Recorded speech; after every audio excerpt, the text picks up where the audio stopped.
From the swirling vastness of the earth, we descend upon a small city stitched with history, Makhanda.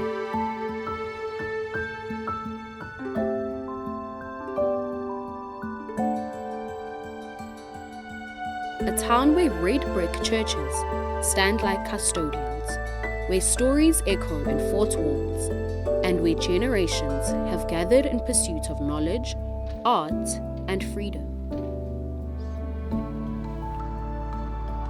Makhanda is a city of history and creativity. Its walls, streets, and people beat with color, music, and stories that never stop flowing.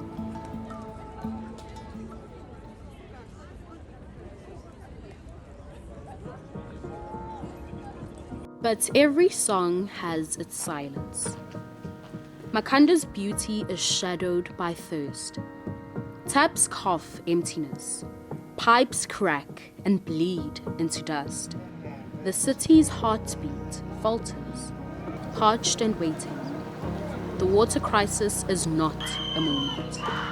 It is years of longing, years of waiting for promises that dissolve like mist in the sun.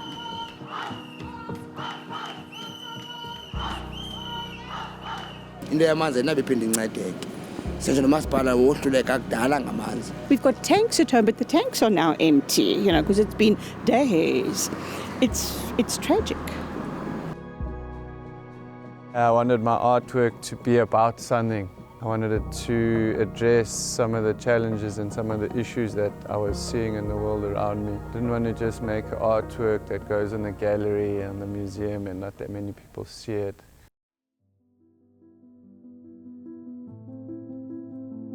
The city speaks in color. On walls once silent, voices rise, painted, sprayed, brushed into life. These murals aren't just art. They're stories of struggle, of hope, of being seen. Behind every mural is an artist, someone who chose the wall instead of a gallery. They come with cans of paint, brushes, and a vision. They paint on buildings, in alleys, on street corners, anywhere they can leave a mark. Their art is public, but their stories are often hidden. So my name is Makhanda. That's the name I sign my work with. I live in Makhanda in the Eastern Cape.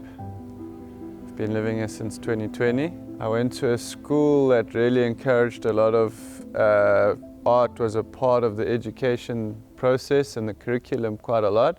For Muk, art is not an escape, it is a reckoning. His murals are not ornaments, but declarations, vast scrolls where the city writes itself anew.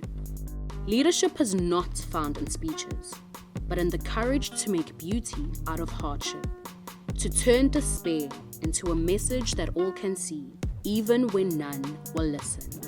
When I was studying, I was very focused on trying to create street art and mural art that was activist. I wanted to be a visual arts activist. As I progressed, and especially when you start working as an artist, you also realize that it ends up becoming about making money more than about saying something interesting or saying something meaningful. So to continue with that became quite challenging because you often responding to a very specific brief. Your work is more about encouraging people to spend money at a particular place, attract business, more than about communicating ideas or unpacking issues that we have. Yet these walls do not belong to men alone. Women too claim the streets with their brushes, shaping spaces where their voices have long been drowned out. Their murals are hums of resilience, defiant and alive, blooming in a world that too often forgets to listen. My name is Pila Paliso. I am from a small town called Zimbabwe, the former Transkei. I started art obviously at school. Used to be the one who's drawing everything in class. In my work, I talk about identity. So I'm mostly into figuring out myself. I'm always interested in what's happening in location with black people, with queer people, with where I come from. And I'm interested in showing different ways of living in the villages and how different it is from the village to the urban spaces. Pila's hand moves steady. Each line quiets defiance. In her art, the silence to speak. In her colors, young women see themselves not just as shadows, but as shapers of cities. I know that me being there says something. So hopefully people get to see it and more women don't get intimidated by the fact that it's male dominated. So I'm trying to bridge that gap as well to say, look, we can do this as well. You know, it's not just for them. So it's been fun for me to, even the reaction of people, because when they pass by, they're always like, hey, Lamachita. And then they're like, hey. Now laugh. So it's been fun to actually see, and people are starting to see that as well. Wow, okay. So even their little girls, they get to see, oh shit, I can do that as well. So for me, it's exciting.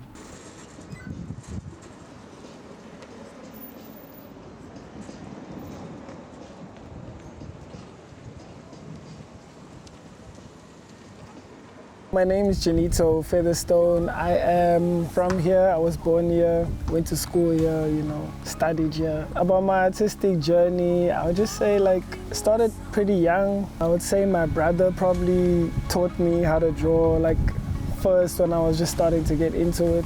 But I think I just always been into drawing and stuff like that as far back as I can remember.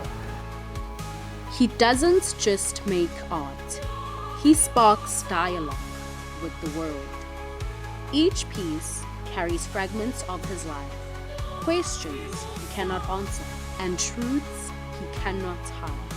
His work is a quiet rebellion, a reminder that to express oneself is to insist on being seen.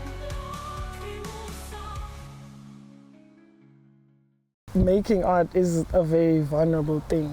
You would say things that you maybe have never said to people that are even close to you, like using words. I don't like talking much, you know. So the art is where I would say most of the things. It's like journaling, or it's like just saying what's on your mind, saying what you feel like, saying what you think about the world. I like to leave a lot of room for questions more than messages. You know, it's just like things about identity for myself personally, just because I have a lot of questions about that. So the mural we are busy working on it's about unpacking what we're experiencing today in Makhanda, which is a lot of challenges with service delivery and infrastructure of the city. We really struggle with water. You can't drink the water in Makhanda. Oftentimes there's no water in the taps. Some days, water flows from the taps. Other days, it doesn't. In many parts of town, reliable access is measured in hours, not days or weeks. And yet, where services collapse, the people speak, not in policy briefs or court filings, but in paint.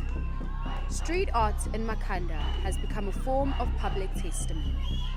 It documents what the system forgets, the daily labor of survival, the dignity of queuing for a basic human right, the anger of being unheard.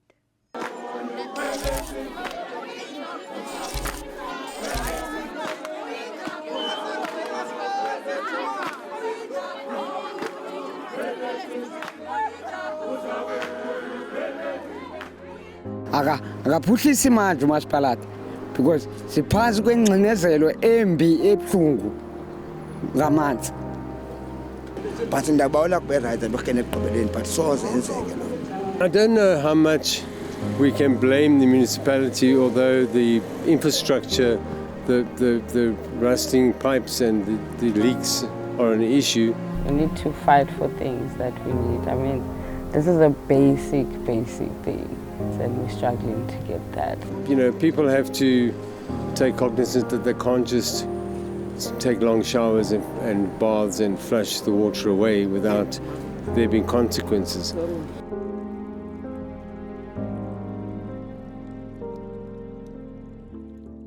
The title of the work itself, it's Nature is Louder. So we're trying to put what we can see on the walls as well.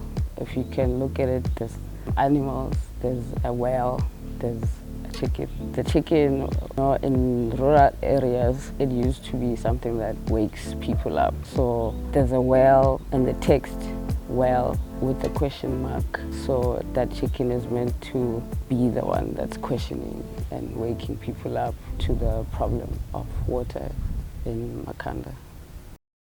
Well, I hadn't seen it as a water crisis, and the word well is a bit cryptic, but there are elements in there. So you have to, like, there's a rooster up there as well, which is the Portuguese galo, which is a famous traveling icon in Portugal, Europe, that's used to represent renewal. So there are all sorts of elements in the picture.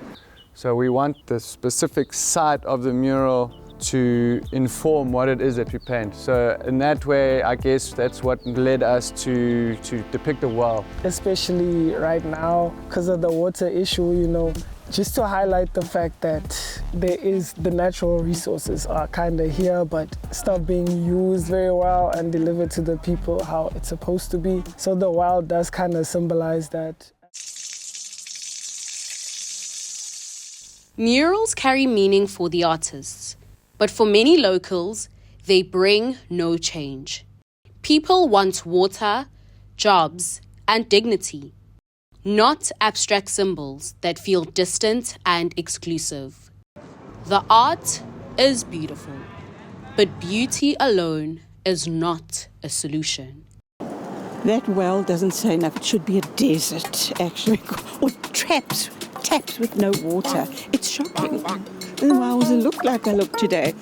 There is a water crisis, sure, and it's going to have to be solved by more than having a well in Beaufort Street, I think. Mostly abantu abayazi bayithetha ntoni, because kuba njengangoku siyaqala uba sicaciselwe ngumntu ngayo uba ithini, yabo. Thina savela sabona nje basinse izotyiwa. Ininzi into ezizama uzirepresenta leya, because ndiyabona kukho needoni, kukho neenkuku, kukho neeflawa, kukho nansuke nebhotoli yamanzi. But ndingathi mna ngokunokwam izama ukwenza ntle kumzekelo lamadonga. Ewe intle yona, but asiyopati yayo thina laa nto singabanye abantu. Senje nakwezi painting xa zisenziwayo asifumani mzekelo, asiphiwe nezo job umzekelo ngelinye ixesha, uyabo. The thing with the art is like, it's open to interpretation by anybody. So if I say they misunderstand it, it's like I've limited to a certain thing that it can only be, If I don't want people to have different opinions on my work, then I should probably keep it in my garage. So once it's out there, I welcome every, how people see it in different ways. So People, generally when people come through, they don't see it, they don't often see that exact message that you're putting across. But to me, that's all right, it's part of it. I think that the idea is that everyone brings their own understanding to visual art. Depends on your own experience and the things that you see in it and your experiences as a person. Superheroes don't always come with capes. Sometimes they come with paintbrushes. These artists offered what they could. Color against the grey, voices against the silence. But paint cannot fix broken systems. Their murals are powerful gestures, yet they cannot replace clean water or jobs. Still, in the face of neglect, they did what they could.